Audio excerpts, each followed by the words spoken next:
you wanted the best, you've got the best podcast, the hottest podcast in the world. The Chris Voss Show, the preeminent podcast with guests so smart you may experience serious brain bleed. The CEOs, authors, thought leaders, visionaries, and motivators. Get ready. Strap yourself in. Keep your hands, arms, and legs inside the vehicle at all times, because you're about to go on a monster education roller coaster with your brain. Now, here's your host, Chris Voss. Hi, folks. It's Voss here from thechrisvossshow.com. There you go, ladies and gentlemen. Thanks for coming on the air with us, folks. We certainly appreciate having you guys for 16 years, 2,500 episodes of the Chris Voss Show, of all the most amazing minds, the most amazing opinions, and the most amazing guests who bring you their stories, their cathartic moments of life, their journeys, their lessons of life, sharing with you so you can make your life better and, of course, survive maybe some of the same pitfalls that we all seem to fall into in life. And know you're not alone, and know that there's a blueprint out there to survive just about anything, except for, if a piano drops on your head, that might be different. But don't do that, folks. I highly recommend it. It's in the fine print of the show. Anyway, guys, go to goodreads.com/Chris Voss, LinkedIn.com/Chris Voss. Is that in the fine print of the show? And Facebook.com/Chris Voss. Today, amazing young gentleman. We're on the show. We're going to be talking to Steve Thomas. We're going to get into it with him. Welcome to the show, Steve. How are you?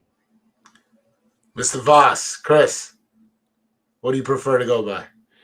Chris is fine. Chris, really nice to meet you. Really great to be here. Thank you so much. Pleasure to meet you as well, and thanks for being here. Give us, I don't know if you have a title you want to give us, or give us a .com where people can find you on the interwebs. You can find me on moronsmemoir.com and also creativepostures.com. Two different websites, both in need of plenty of work. There you go. So, do you want to give us a 30,000 overview of who you are and what you do? I didn't have a bio, so I'll let you do the intro. Oh, all right then. Well, basically, I am your garden variety 40-year-old plus who is having a midlife awakening and decides to do it in a very creative and death-defying fashion. And I live to tell the tale, and I believe that jumping straight out of a airplane with no parachute and trusting in something is the way to go. And I got one version of that. There you go. Jumping out of a parachute is that's kind of how we go through life, right? We were talking a little bit of that in the pre-show. How we go through life is kind of that way. What do you think about that? I think the only time is now. And, the only time is now. It's just, you think about yesterday, you think about tomorrow. It's just figment of your imagination. But now it really exists, and what are you doing with it? It's a joke, or it could be make you laugh or make you cry. There you go. And I think some people call this being present. I found this through Eckhart Tolle a lot of years ago. Was there a point that you reached where you made this discovery? Was there an aha moment where you're like, hey, you know what? I should quit worrying about the past, the future, and take care now? Well, I've had a few of those experiences. Some of them trauma-induced, and some of them plant medicine-induced. But either way, getting present and being, in the moment, when it happens and you're in the flow, it's a good place to be. When were you aware that you're utilizing this strategy and policy in your life? I think for me, I'm still a lot of people are coming on wherever they are as this final project. I am very not a final project. I'm just an in development kind of thing. Yeah. So as I'm learning more, whether it's physics-based or magical-based, which I have yet to figure out if those aren't the same thing anyway. Probably. Right? And as I continue, I start to see these similarities between things, and then I try things on. I wear a lot of different hats, people that have watched me, and I think that's part of life, is just trying on the different hats and not taking any of them too seriously, but loving them just the same. Yeah, I mean, you bring up a good point. I think we all kind of sometimes with age reach a clarity point where we go, oh, and kind of what helps is you can look behind you and you can see this trail of trauma or issues or problems or mistakes behind you, and there's kind of a consistent pattern in the detritus where you're like, yeah, maybe it's me. And you kind of go, maybe I should talk to a therapist, or maybe I should, read a book or try and figure something out. And, you kind of start seeing the patterns. But, like you say, we were talking pre-show about this thing you have about walking backwards. Do you want to tell us about that and how that works and staying present for you? Yeah, I mean, in order to become present, we need some neuroplasticity. Like, we need to be in the moment. The brain's got to be kind of working for us. That's why traveling is called a trip, and why we get a lot out of traveling, because you're very neuroplastic when that's happening. I started a practice of walking backwards, physically walking backwards, based on many people have heard of him, knees over toes guy, saying it was good for your back, good for your knees. So I started doing it outside, and walking backwards. And I did this for a while, and to the point where I noticed it wasn't just the physical act of walking backwards, but the mental aspect of seeing the world via walking backwards, trusting that you're not going to fall backwards while you move, and knowing that this is how we live life. We don't see what comes next. We have to live looking back at our past, and making those past decisions help us make the forward decisions. And as that kind of like really just sank in with me from just a walking backwards practice, I started doing that in different aspects of my life. And I often ask if someone says like, "Oh, why'd you write that poem? Why are you making that song?" I'm thinking of like, what is the craziest thing I could do? Because I'm just going backwards. And I was about to tell you the big pro tip for your audience. If they take anything from this episode, it's this. This is where walking backwards works. You go into Costco. Next time you go backwards. Start at the end of the store.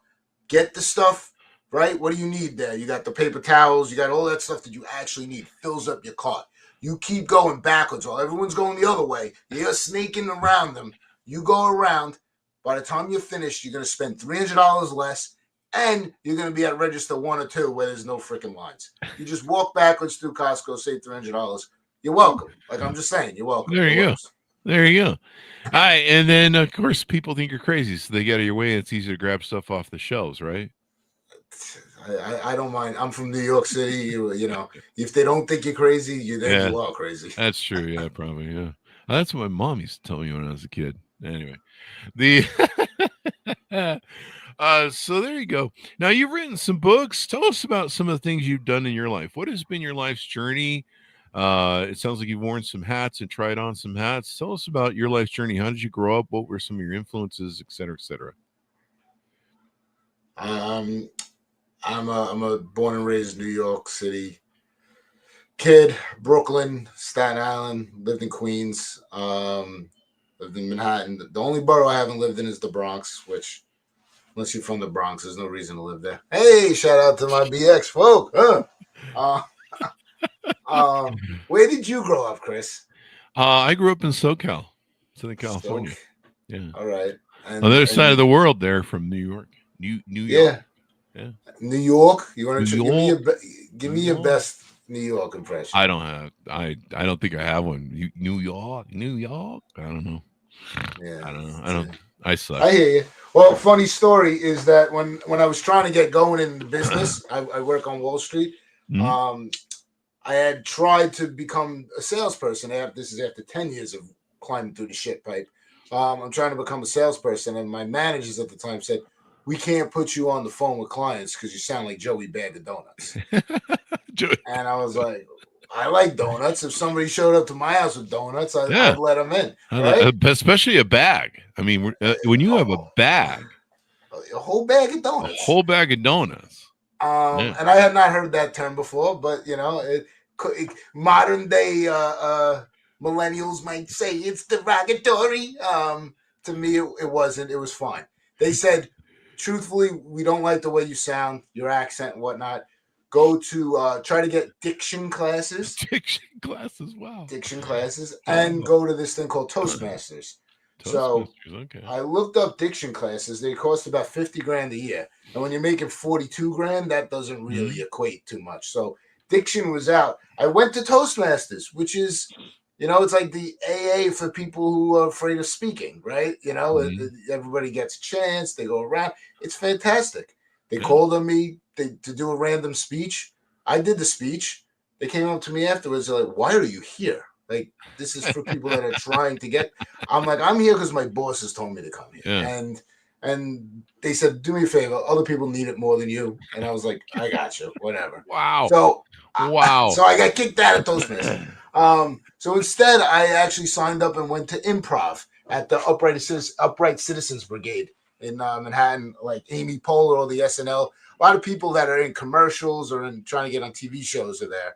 And I wound up doing a few levels of improv, which I felt great about. Anybody who wants to be in sales should definitely take improv. It just helps your communication skills 100%. Anybody should take it. It's just great. And then I went back to my bosses. I said, "Hey, I took improv. Yes, and they were like, "That's not what we asked you to do." Oh, wow. So it didn't work that well.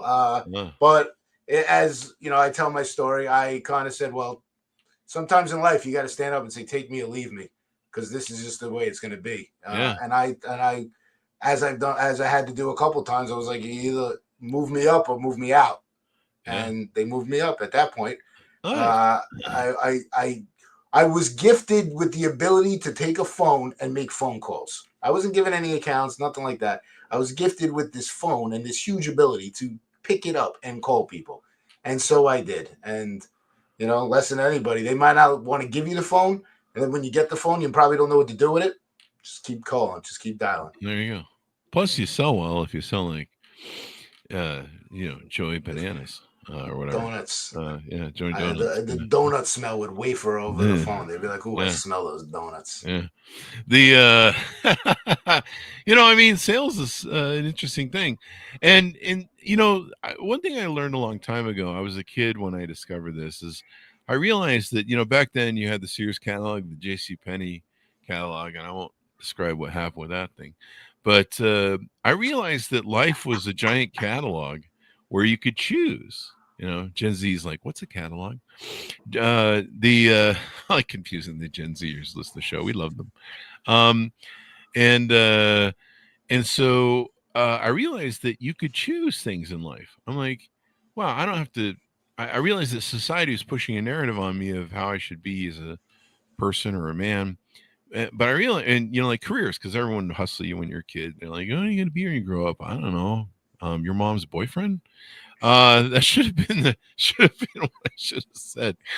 But you just didn't know, and so you're kind of like, I don't know. You say all sorts of stupid shit just to placate people. But I realized that life was a thing, and then I realized that I had a choice of what I could choose to do, and that was empowering in a lot of ways. Because a lot of people, they don't wake up till 40 or 50 in a midlife crisis and realize they've been living someone else's dream. What are your thoughts on that?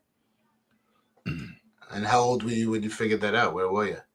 I was probably with my pants down in front of the JCPenney catalog. So you 14. You knew what you wanted to do at 14 years old? No, I'm sorry. You were asking me a question of what did I find what I want to do. I know what you found in the magazine. I had some magazines. You had those delivered too, huh? Those big things you could use to settle the table. You could hit somebody with those things and kill them. That and the phone book. But the yellow pages. But I accidentally started my first company at 18. It wasn't, and I wasn't sitting around like today where you're like, "I'm an entrepreneur." I just did it, and it was out of desperation because I got fired from McDonald's with long hair, and so I got fired. You got fired for having long hair, or just fired for having long hair from McDonald's. We'd moved up to Utah where there's a cult here. and they were ultra Mormons. religious. That cult, and the and they Don't come after me, Mormons. yeah. I'm in New York. I don't think we have to worry. Yeah, you'll be fine. They'd have to pack up the 10 kids and 5 wives and head out there to get you. You can just send the 5 wives. I don't think they can. Yeah, you don't want that. Don't send the 5 wives. Yeah, I know. But no, I think so. I got starting your own entrepreneur business, and once you get that drug, you just the freedom and being able to do what you want and stuff. I never let go. But yeah, I just kind of tripped into it, and so I've been broken ever since. Good. Best way to be, right? Yeah, I mean, it's kind of nice to write your own checks and stuff. Do you want to plug your book? I know you have a YouTube channel as well. I want to make sure we get some plugs in here for you. Do you want to plug some of the things you're doing over there? I'd like to plug, but I'd also like to ask you a question, if that's okay. Am I allowed to? Yeah. You talk to a lot more people than me, and you're obviously seeing people that are going through their journey, right? Mm-hmm. So you're a watering hole on the road to people's self-awakening journey, right? Like that's kind of with the change. I think especially over the last 20, 30 years, the change of Americans' relationship with like religion and kind of spirituality. Where are you seeing commonalities there? Where are you seeing us coalesce? Because I feel like there's a big energy shift going on. I feel like there's definitely consciousness changes going on. You're talking to people that are in process mostly, even if they don't know it, or they like. So from your perspective, what are you seeing? What are you picking up on? I think a lot of people are learning to tell their stories, and that sharing them are important, and that by doing so, they help other people realize that they are not alone. This show is really a collection of story collectors. I'm a griot by trade, and I love stories. I love people's journeys. I love listening to people there. I'm sick of all mine. I had to live mine, so I'm over it. But I love hearing other people's stories. And so I think a lot of people are addressing their traumas. They're addressing their childhood issues that maybe they weren't fully aware of, and because we're all children at some point, or some people still are. But it seems like a lot of people are kind of at the point where they're telling their story, and that's probably part of their healing. As you say, they're kind of in that, they're kind of that new self-discovery of who they are. And so a lot of people like that, and they're kind of finding their purpose and their voice in life of what they like to talk about and what they like to help other people like. So I'm seeing a lot of that. You wouldn't find it on Twitter or social media, but the great people who come on the show usually have those stories. That's amazing. Yeah. And I've thought a lot about that as I like to say that nobody's special, but everybody's unique. So it kind of keeps me grounded and also kind of out there at the same time. And one of the things that I've been working on, just to give you a sneak peek of, it's, again, everything's not always fully baked, but I believe. So I was a suppressed creative for, 35, 38, 40 years, basically. I was always a writer, but I got into finance. I got into these places where you're not writing, you're not creating. It was just, it's about making money. That's all it is. And then when I kind of quit my job, lost my job, got fired, whatever, you read it in the story. I found myself, and this was a moment of faith where, like, you could call it energy, God, whatever you want, said, write a fucking book. And that's why I wrote the book, because something said, write the fucking book. And I wrote the book, and I wrote it quick in a week, and then edited the shit out of it, whatever. Wow. But within the writing, opened up the gate of the practice of writing. So I believe thoroughly that it does not matter what you write, but that every person, we are connected to writing as a form of expression deeply and generationally, like thousands of years. And I have adopted a process called 1,000 words, and I write 1,000 words every day, like without stop, every single day. And if I miss one, I hold myself accountable, and then I do 2,000. So if I go on vacation, I'm not around, I got to come back and do 7,000 words. So I am going to be guaranteed to be writing 360K in a year. And wow. And when did you start that? I started in like February. This Yeah. February. Yeah. It's just like do you write in the morning or night, or just whenever you get time during the day in a clear well, moment? it's funny. I came up during this process. I found out that I'm time polar. I'm not bipolar, but I am time polar. Tell us what that is. AM Steve is like AM Steve's like a fucking wizard. Like he knows shit that like he's not supposed to know. He's in the Himalayas. He knows stuff.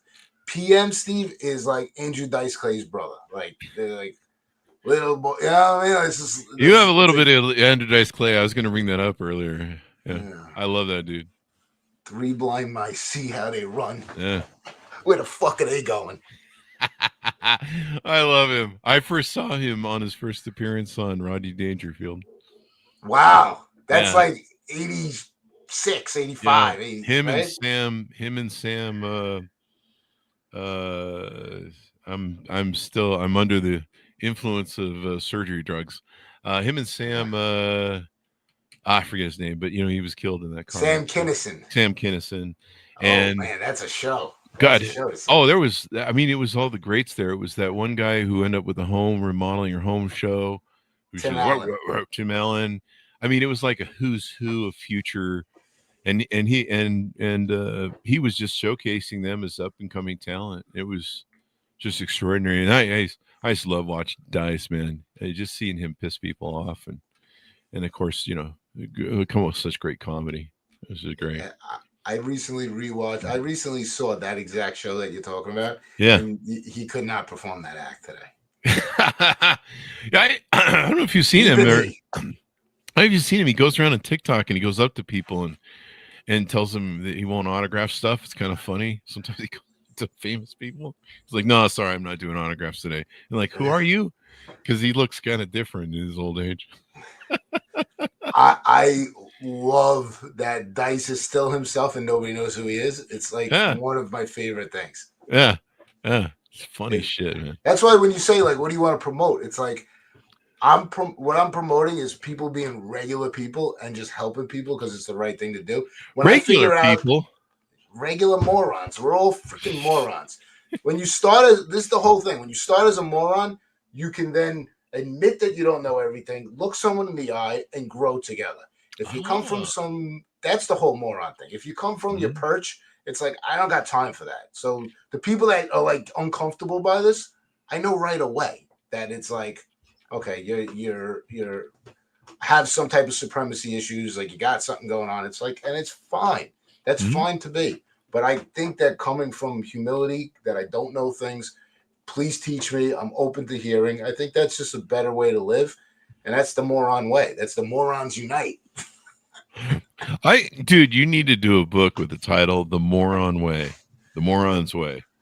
You need to do this. I'm, especially if you're pumping 1,000 words a day. But I think you need to create a mantra. I think you're creating a movement because you're right. As soon as we kind of get off our soapboxes and our high horses and our attitudes and our narcissism, and we meet each other as human beings and talk to each other like human beings. Is that what the show does? Maybe we should change the byline on the Chris Voss. The Chris Voss Show, where human beings actually talk to each other for a change.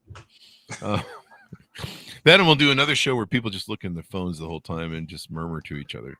That's a whole different show. So what are some other Steve-isms, as it were? I mean, there are a lot of them. You point me in a direction, you're likely to get a Steve-ism. See, that would be your byline. That could be like what we say, morons, and then that's the title or something like that, and then a collection of Steve-isms. Yeah, I sometimes I say Stevie Ponders. You know what I mean? Stevie Ponders. There you go. You know what I mean? Make that your Twitter tag. Your But here's the thing, Chris. I gotta tell you the truth. Like, I love the idea that we can communicate in so many ways. I think it's really fantastic. I also fucking hate this. Like, I hate the whole idea that I have to stay connected.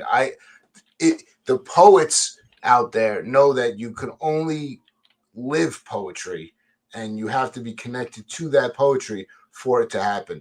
The moment it becomes, I got a post, I got a this, I got a that, I got a that, that's not poetry anymore. It's fucking horseshit. And I see it and like I can start and go with it, and I'm just like, I was off social media for like 8 years because I'm like, until I have something to sell, I'm out. And now I had a book. I'm like, all right, I got something to sell, and I'm still like, this is a echo chamber wasteland. Like, so yeah, have a handle, have a this, or have a talk. You want to talk with Steve? That's the show, sitting with Steve. Like, Sit I with want to have Steve. real talks with real people. You want to come on? We talk. Chop it up. I think this should be a podcast. Sitting with Steve, chopping it up podcast. Someone's probably got a chopping it up podcast maybe already. Probably nailed that title down. All the good titles are gone, I think, including the Chris Voss Show. That's a great title. I got to tell you, the thing about creativity, which people should understand, and is another thing I try to talk about, is the reason. I mean, I think AI is the biggest threat to a lot of jobs, but it's basing its decisions on things that have happened and algorithms and da da da. True creativity comes from a different place, and you're taking. And this is where when people are like, "Oh, I manifest," they do this. Write something down. You're manifesting words on a paper. Like, take it from where it doesn't exist, make it exist, and bring it in. That is what creativity is. It's what makes us different, and that is the medicine. The medicine is in the creativity. So if I'm promoting anything, I'm promoting creativity because I live it, I breathe it, and I still sit there and I sling bonds for a living, bro. Come at me. Like, I do pretty well, but I'm incomplete unless I'm creating. So I'm just promoting that, What are your thoughts on being creative as an artist? Like recently, I returned to photography, and I'm a very logic and reason sort of guy. I'm very masculine. I'm very stoic. The only time you can get me to cry is if my dog dies, or I don't know, the bad guy loses in the movie or something. But they shoot Al Pacino in Godfather or something. That'll get you every time. That'll get you every time, Robert De Niro. I recently turned to photography, and I've been doing it not as a business, but as an art. And I've been really enjoying the creative process as an outlet, as a meditation for all the other stuff I do. What are your thoughts on that? And should people have more of that sort of engagement to creativity and art in their life, maybe?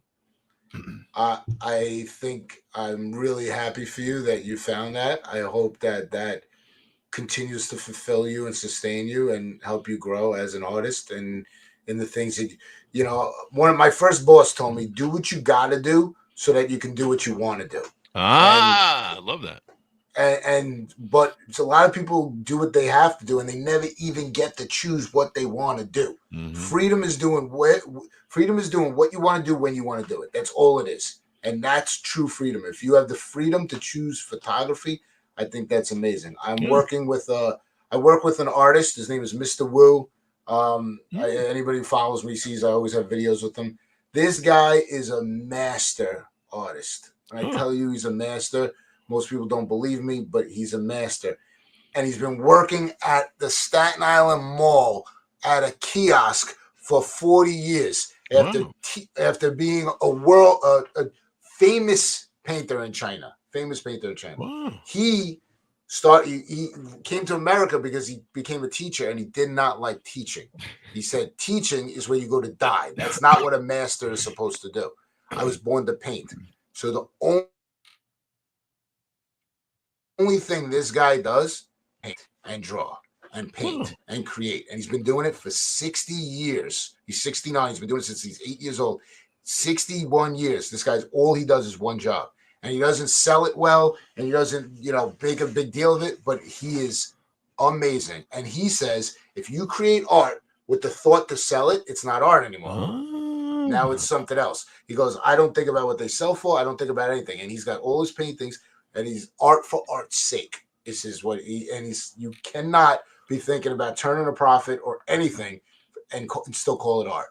And we're losing that in this, like, what are you promoting thing? I want you to know I'm not coming at you. I know. But you know what I mean. What I mean? Like, I'm promoting, like, I'm just making shit. And I got paintings on my wall that I'm working with this guy on. And I think that is something, it's a message that I think needs to get out there.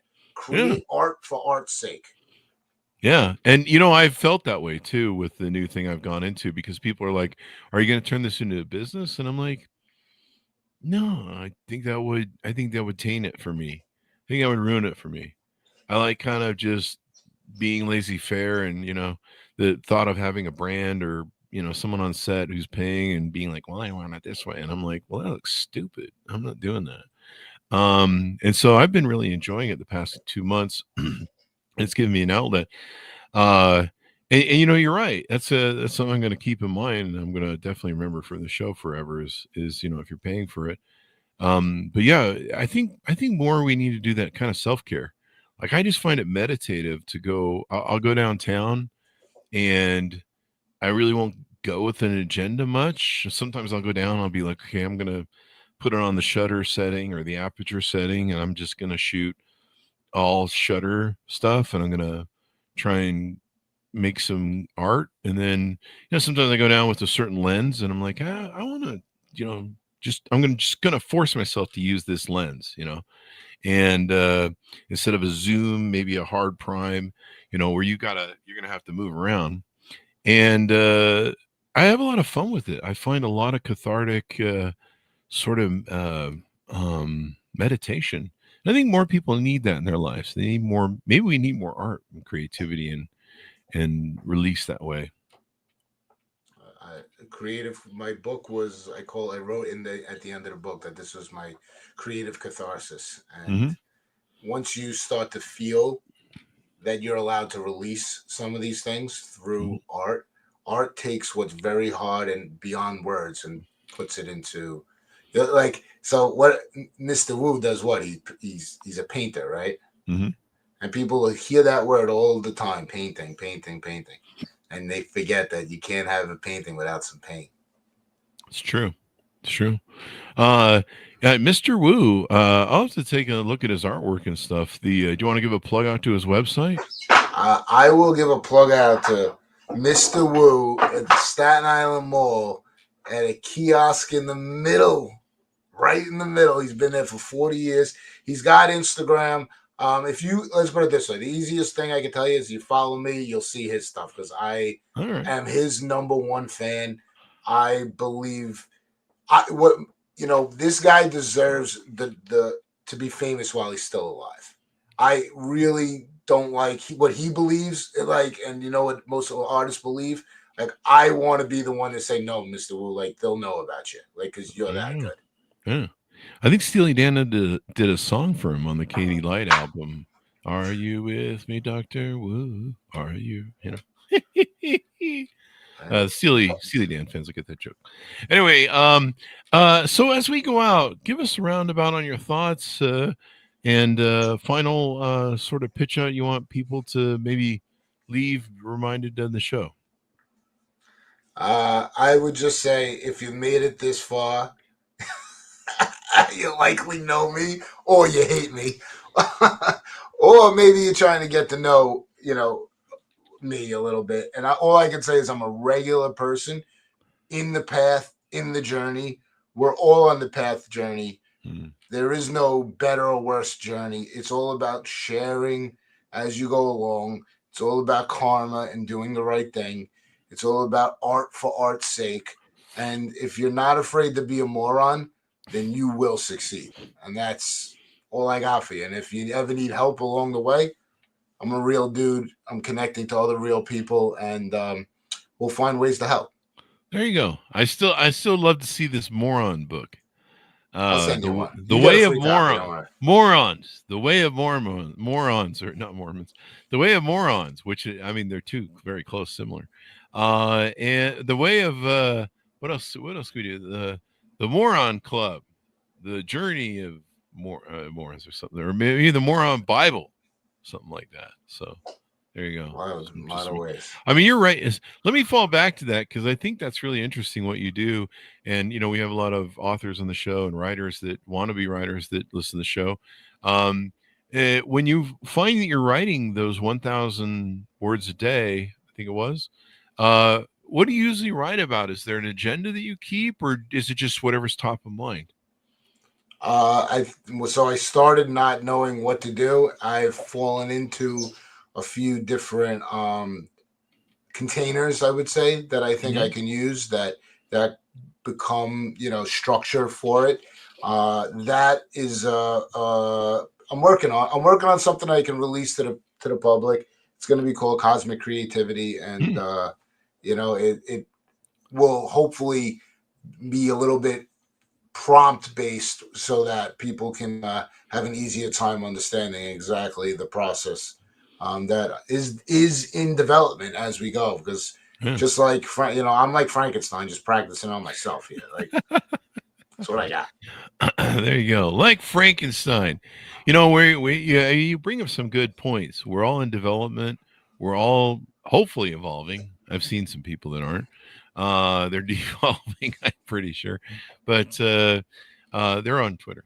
And that's a good call. It's a callback joke we use for the show. And we refuse to call it whatever the Nazis are calling it this week.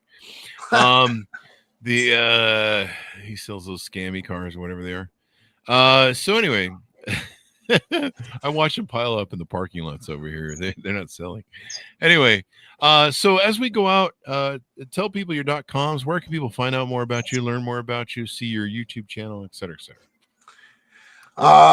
YouTube channel Sitting with Steve is one of them. The other one is Moron et al. There's one there. You will find rap videos. Yes, I did a rap song. I also did a music video for Staten Island called Orange Boat. You'll find that there.